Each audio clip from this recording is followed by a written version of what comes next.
최근 수도권을 비롯해 대전 등 전국에서 전세 사기가 잇따르면서 각종 대책이 쏟아지고 있지만 정작 피해자들은 대책을 체감하지 못한다는 지적이 많습니다. 이런 가운데 천안에서도 전세 사기 의심 신고가 접수돼 경찰이 수사에 나섰습니다. 김광현 기자가 보도합니다. 도시형 생활주택에 사는 30대 여성은 전세 보증금을 돌려받지 못해 이사도 포기하고 3년째 울며 겨자 먹기로 이곳에 머물고 있습니다. 원래는 작년 초에 3월 달에 하려고 하다가 이제 보증금 이거 끝나는 시점에서 해서 이제 그 전에 이제 돌려받고 가려고 했었어요. 근데 이제 그게 무산이 됐죠. 이 건물에만 이런 전세 세입자가 40가구 정도, 월세 보증금까지 하면 미반환 보증금은 18억 원 정도로 추산됩니다. 하지만 최근 근저당 33억 원이 설정된 건물에 대한 경매가 진행됐고 낙찰 총액이 근저당 액수보다 적어 보증금을 떼일 처지에 놓였습니다. 세입자들은 속이 타들어가는데 집주인은 1년 넘게 연락이 닿지 않습니다.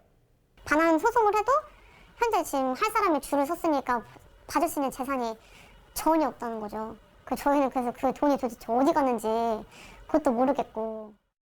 세입자 대부분이 20, 30대 사회초년생인데 전 재산이나 다름없는 보증금을 날리게 되면서 결혼도 미래도 흔들리고 있습니다. 저는 사실 회사원이 꿈이 아니라 파일럿이 되는 게 꿈이었어요. 그래가지고 회사에서 돈을 좀 모아가지고 나중에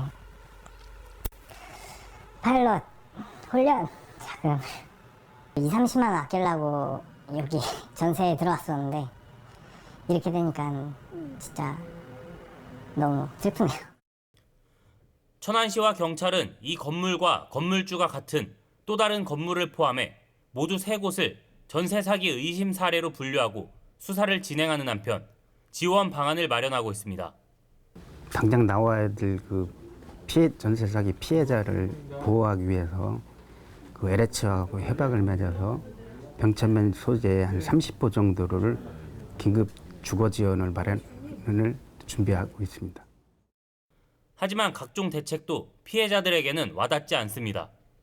정부에서 경매 중지를 한다고 했을 때 저는 즉각적으로 그게 효과를 볼 줄 알아서 인천에만 그 효과가 즉각적으로 나타나고 나머지 전세 사기를 당한 사람들한테는 아무 효과가 안 나타나더라고요. 정말 누가 한 명 죽어야지 여기서도 경매가 중지될까?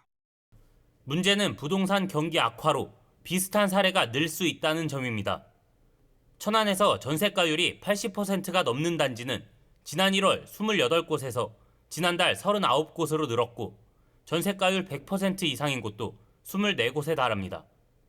MBC 뉴스 김광현입니다.